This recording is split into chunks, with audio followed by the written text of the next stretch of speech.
Assalamualaikum warahmatullahi wabarakatuh dan selamat pagi rakan-rakan semua.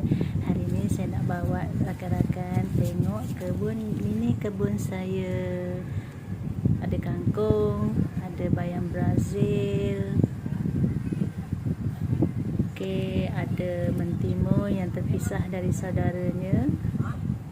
Dia merajuk, dia tak mau besar macam saudara-saudaranya. Kalau saudara-saudaranya tu besar dah.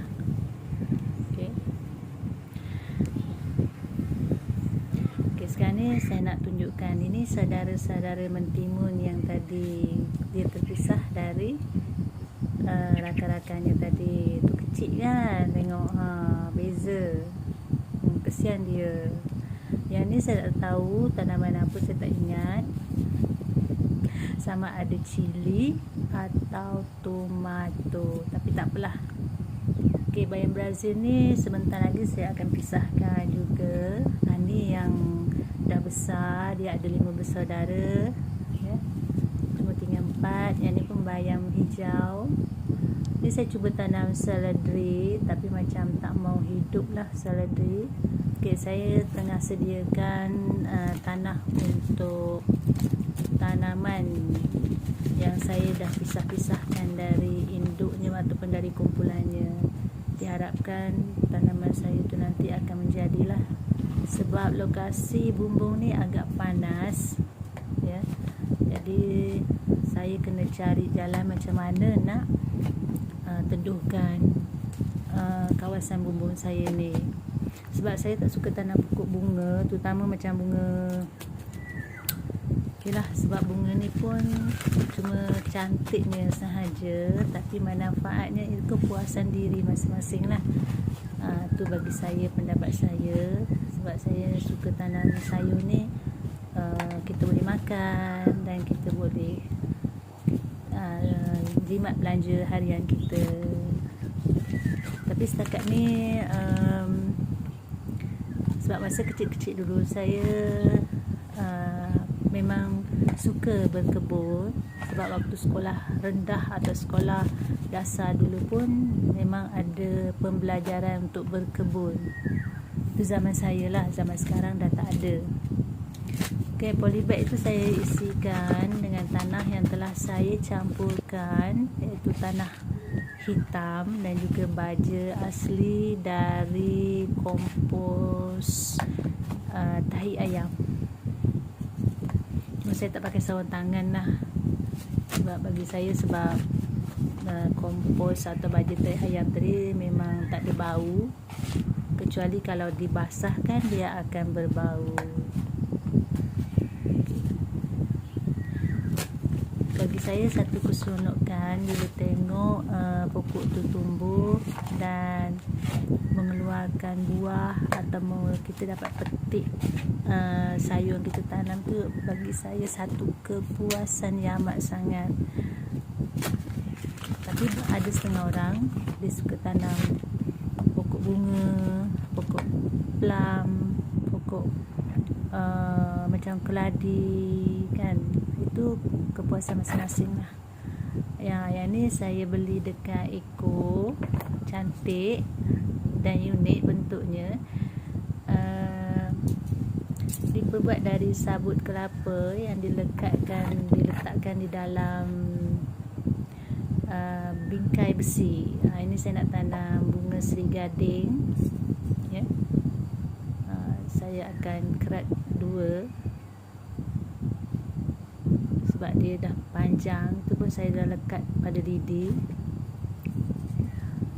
Dan saya potong.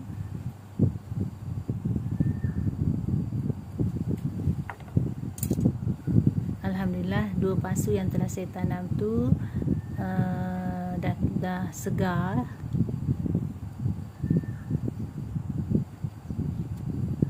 Dan ini yang kedua. Sebab nanti kalau dia dah panjang cantik berjuntai di tepi dinding gitu. Saya ada beli 2 pasu tersebut, pasu gantung. Cuma satu saja yang saya gunakan ya. Sebab tanah ni pun dah habis.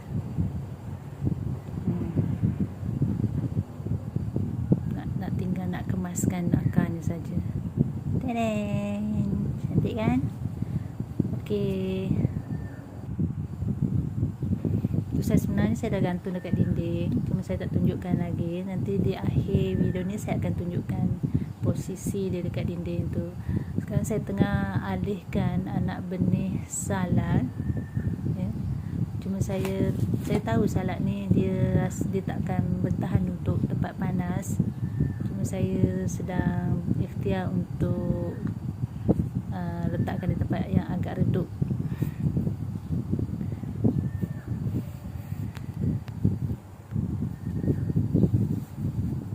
Okey, baiklah, sementara saya menghabiskan isi tanaman tersebut, saya nak ucapkan ribuan terima kasih kepada rakan-rakan yang telah like dan komen, dan juga yang telah subscribe, ya, yang telah subscribe saya, channel saya. Terima kasih banyak-banyak. Dan ini juga semoga video yang saya hasilkan ini dapat memberi manfaat kepada rakan-rakan sekalian. Dan kalau sudi, kalau suka, bolehlah share dengan rakan-rakan yang lain. InsyaAllah, bagi kita yang baru bermula untuk menjadi YouTuber ni, kita memang perlu saling mendukung channel masing-masing.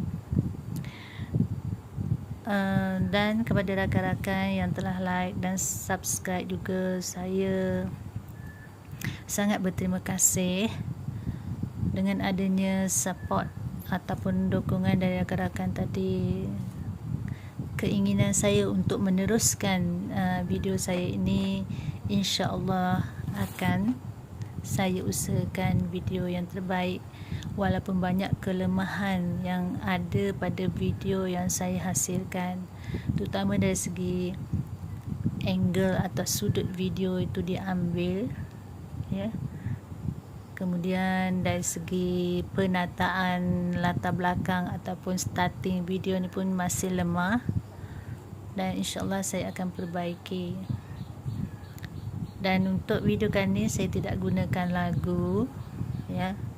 Mungkin saya belum dapat lagu yang sesuai untuk saya masukkan dalam video saya kali ini. InsyaAllah mungkin ada video-video akan datang yang sesuai untuk saya masukkan lagu. Tapi ada peringatan juga dari rakan-rakan yang lain, katanya kalau kita guna lagu, takut nanti akan di spam oleh pihak Google.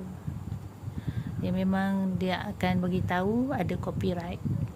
Lagu tersebut akan ada dia tulis situ copyright. Jadi saya faham sebenarnya, tapi insya-Allah lah saya akan kurangkan.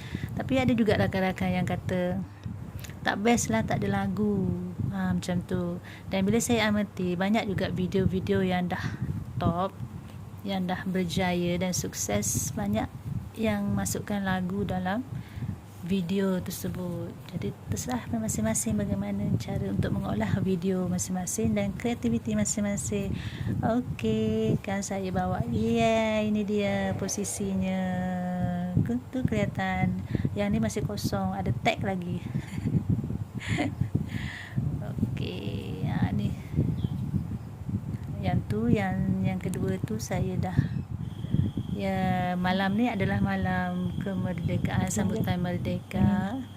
Jadi saya dah pasang lampu. Itu bangunan KLCC yang diwarnakan dengan lampu-lampu yang sangat menarik. Sebenarnya pada setiap tahun sebelum COVID akan ada permainan bunga api atau kembang api. Cuma dah 2 tahun kebelakang ini tak dapatlah kami yang berada di persekitaran untuk melihat. Dan begitu ada juga sesetengah tempat, contohnya seperti di Bukit Bintang ni, mereka ada ya kakek memasang bintang ya, kembang api atau bunga api. Okey, nampak dari jauh sahaja. Itu adalah kawasan Bukit Bintang. Cuma tak lama. Biasanya kalau tahun-tahun sebelumnya dekat KLCC tu akan lebih kurang 10 minit kembang api tu bermacam-macam bentuk. Sebenarnya waktu ni saya sedang berjalan, posisi kamera saya goyang. Jadi saya minta maaf banyak-banyak. Saya kena shoot zoom, kemudian saya kena tarik balik zoom tu, dan terlindung oleh daun kelapa. Tu. Jadi saya sendiri pun tengah mencari mana bunyi bunga api atau kembang api. Ini di hadapan kawasan perumahan saya pun ada. Cuma tak banyak lah pada kali ini, tak banyak. Biasanya banyak lokasi-lokasi yang memasang kembang api ni atau bunga api ni untuk tatapan dan tontonan warga persekitaran bandar yang berhampiran dengan KL ni ataupun Kuala Lumpur ini. Okeylah, baiklah rakan-rakan sekalian, semoga rakan-rakan terhibur. Dan cuma ini ada satu lagi kembang api di dekat sahaja, dan kembang api ni dimainkan mungkin secara berkumpulan atau individu, ya. Sebenarnya meriahnya pada malam hari raya yang lepas sangat meriah, kembang apinya sangat banyak. Cuma sambutan merdeka pada tahun ni agak berbeza. Jadi kalau kita tengok sambutan hari raya dengan sambutan merdeka pada tahun ni, lebih meriah sambutan hari raya, di mana warga KL atau warga Selangor yang ada kampung halamannya keluar tak boleh keluar, dan mereka merayakan bersama-sama dengan rakan-rakan ataupun kawan-kawan yang berada di kawasan perumahan masing-masing. Jadi sambutan itu dilahirkan dalam bentuk memasang bunga api. Okey. Kalau ikutkan daripada tradisi yang dilakukan dekat KLCC, memang sangat meriah. Okey, baiklah rakan-rakan, jumpa lagi.